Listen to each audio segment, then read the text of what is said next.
Hi, it's Darnell with Way Over Recipes, and this is my 30-day review of the Bella 2-basket air fryer. And I do want to mention that if you've not already seen it, please see my initial review of this cooker where I do test cooks, I do measurements, I show it beside other cookers so you can see some sizing stuff and temperature testing and all that type of stuff. And if you want to see some cooking in the cooker and how that goes and all that good stuff, that's the video to go see.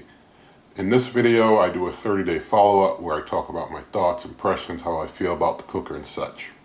So do have my notes here that I'll be going through as I talk to you. But I want to say, generally speaking, it is a powerful, really good 2-basket air fryer. But I have one issue with it that I'll be going into later that is a problem for me about it. But it is, generally speaking, a powerful 2-basket air fryer. And so basically when it cooks everything pretty hot and pretty fast. So it's a good cooker to use when you want to cook up stuff quick and you want to cook up stuff hot and fast. This cooker can do it and it can knock it out. And basically, if you have one side of this cooker at 400, then both sides are going to cook a little slower, like with the Ninja Foodi 2-basket air fryer. If you're cooking with both sides, things cook a little slower if it's an extended cook. But with this cooker, if both sides are below 400, you can cook things really quick and it cooks both sides well. So like I've cooked 2 whole chickens in this thing, 2 small whole chickens in this thing in both baskets, 2 chickens, and they cooked up in under an hour. And they were, really nicely done. But I think I cooked them for like an hour, but they were really well cooked after an hour. Or after an hour, I think I checked around different parts. So like in one part of the meat and one, I think it was like just done. But an hour probably could have been less. Cooked up 2 whole chickens. Whereas with like the Ninja Foodi 2-basket air fryer, either size, doing 2 whole chickens of whatever size, it takes a while because the output doing 2 things at once, even at under 400, it kind of regulates down the output. Whereas with this cooker, as long as you're below 400 degrees Fahrenheit, it's going to give you strength on both sides. But if you're doing 400 on either side, then everything's going to be a little less, or a good bit less. If one side is at 400, then it's kind of like that Ninja Foodi 2-basket air fryer experience. And I did a cook here where I did toast, and I was showing how to do toast in a basket air fryer. And I did both sides at once at 400 degrees. So it took like maybe 8 minutes to make that toast. You can do the same thing on one side in just like about 5 minutes. It was just that I was doing both sides at once at 400 that things took longer. But it can cook things up pretty quick if you're doing just one side at 400. But you got to keep that 400 thing in mind with this cooker. And so overall, that's still pretty nice that if you're below 400, you can do both sides and it cook things up pretty well. Because with the Ninja Foodi 2-basket air fryer, doesn't really matter what temperature you're doing. If you're doing 2 sides and it's an extended cook, things just go slower. So that's something to keep in mind. Now, I want to say that overall, with basically this and most any basket air fryer, when you're cooking, the tops of things are going to get cooked a bit harder than the underside. Even though this can basically cook things all around and they'll be done all around, the tops are going to be browner. The tops are going to be more done unless you like go in and turn things over partway through. It's going to be more browner on the top. So that's with any of these basket air fryers, the heat basically coming down from the top like that. Now, the user interface is where we're getting to my issue with this cooker. Because although the user interface is very easy to understand, the buttons don't always respond well. It's kind of like if you use some of the older cell phones that had screens that weren't as responsive, or maybe like even your current cell phone, let's say you're outside in the cold and it doesn't respond to your finger as well. That's kind of how it is with the display on this cooker at times. Sometimes you're pressing and it's like it's not responding right because they're not physical buttons. It's kind of like a touch screen. And so sometimes you're pressing and touching and it just doesn't respond right. And that is very annoying, is the only way I can put it. Now, I do want to say as far as smoke, there are no smoke issues with this cooker that I had. I didn't have any smoke issues. So that's pretty cool.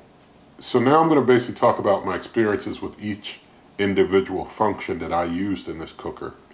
And I do want to say that air fry works well, and it's a very good 2-basket air fryer. No issues there. Roast works very well also. As I mentioned, I cooked 2 whole chickens. I've roasted peanuts. I've done all types of roasting in both baskets at the same time, and everything turns out really nice. I will say with like roasting peanuts, I did them at like 250 for an hour, and it didn't overcook the peanuts. You know, if you're making like roasted peanuts for something like peanut butter and such, it's really key not to overcook your peanuts, because then you've got some not so pleasant tasting peanut butter. But this can do roast like 2 chickens at a higher temperature below 400, or down at like 250 doing a roast of peanuts. And I didn't use roast actually for the peanuts, because roast doesn't go down to 250. I think I used bake for the peanuts to be specific. But still, going down to 250, doing those peanuts, it didn't like overcook them, which is really cool. Broil I didn't use.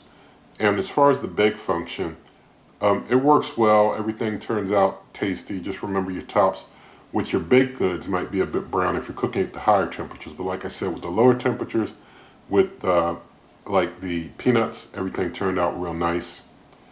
The reheat function works well. So if you're reheating, I don't use a microwave. This was when I was using the reheat stuff, no problem there. Dehydrate works well. I did do a dehydrate in this this cooker with blueberries. And everything turned out well. My blueberries were not overdone.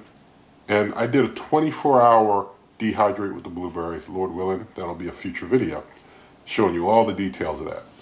But one thing that was interesting is in that 24-hour dehydrate, I think that I lost about a minute per hour with the dehydrate, because I looked at the time when I started 24 hours before starting, and the cook ended some minutes early. It was like less than 30 minutes, but it was like more than 20 minutes earlier it finished. So I feel like I lost a minute an hour during the dehydrate. Not a big deal at all. Everything turned out just fine, but it's just interesting that it wasn't an on-the-nose 24-hour dehydrate like I set it for, and other cookers that I've dehydrated for 24 hours know how to keep 24 hours. That's just something interesting. Let's see. Changing the tempo on the fly works pretty well if the user interface responds to your button presses. But it does work well usually. The noise level on this cooker is basically, basket air fryers are loud. That's just, if you're coming into a basket air fryer game, they're loud.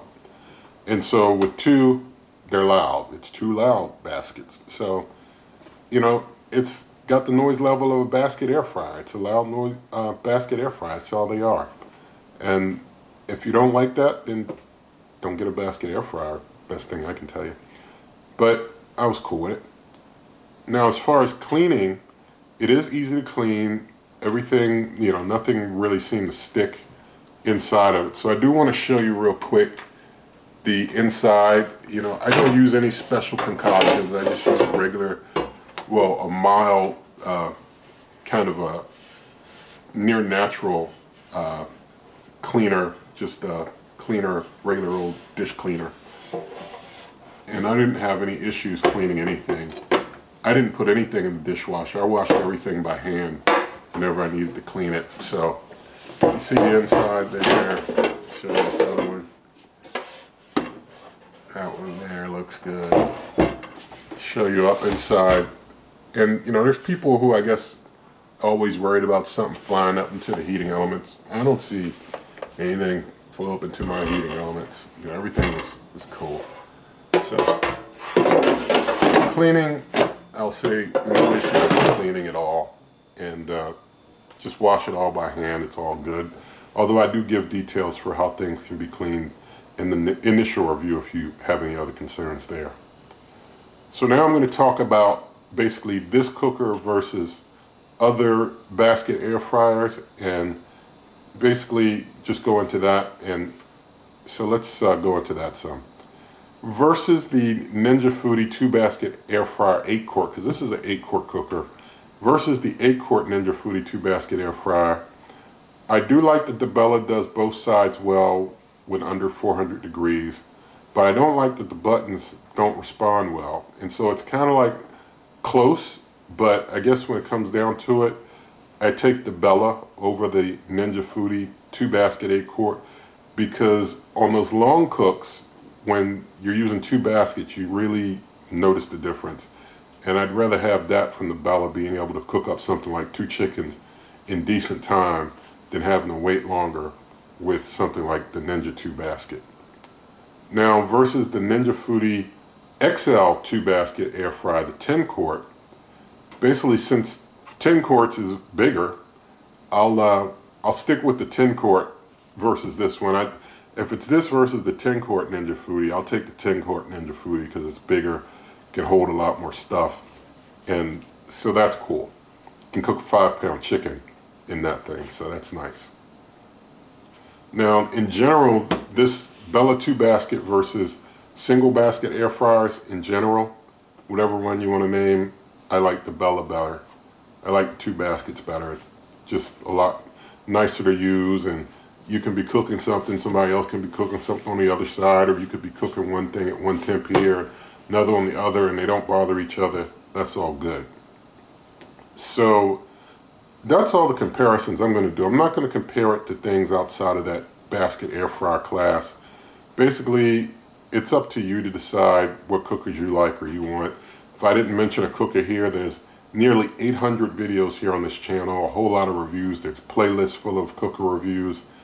You can look at it, find the cookers that look nice to you, find cookers that work for you. I know a lot of people want to know what I like, what I think is the favorite, what I think is the best. Find what's going to work best for you. What I like and what is my favorite may not be the best for you. So check out how things went with some of the ones that catch your eye and what you might like. And, you know, decide what you might feel works for your kitchen. And I'll basically leave that at that there. So I do want to point out that nothing in this video is sponsored. And so basically, if you want to help the channel out, I mean, there is like the whole YouTube ad thing, but beyond that, there's nothing else. I don't have any relationships with any of these companies. You know, I don't have any relationships at all with them. And they don't send me stuff. I don't ask for stuff from them. I make no requests from them at all. I buy my stuff as a regular customer. So if you do want to help the channel, apart from all that, in the video description, there are ways to help the channel. I will say that I was taking PayPal donations, but I've changed over to Buy Me a Coffee. So there's a link in the video description for Buy Me a Coffee if you want to make donations. You can use Buy Me a Coffee to do that. There's also memberships, there's merch, there's a Amazon referral link. If you want to shop for this cooker or others, you can use referral links there to my Amazon shop. Even if you're not buying something that's in my Amazon shop, if you use that as your jump off point and search for things to buy from that as your jump off point, that still helps the channel, so that's still all good. And so basically, with all of that said, that concludes the review. And so if you did like this video, please do give it a thumbs up, share the video with a friend, leave your comments, subscribe to the channel, hit that notification icon, and good eating.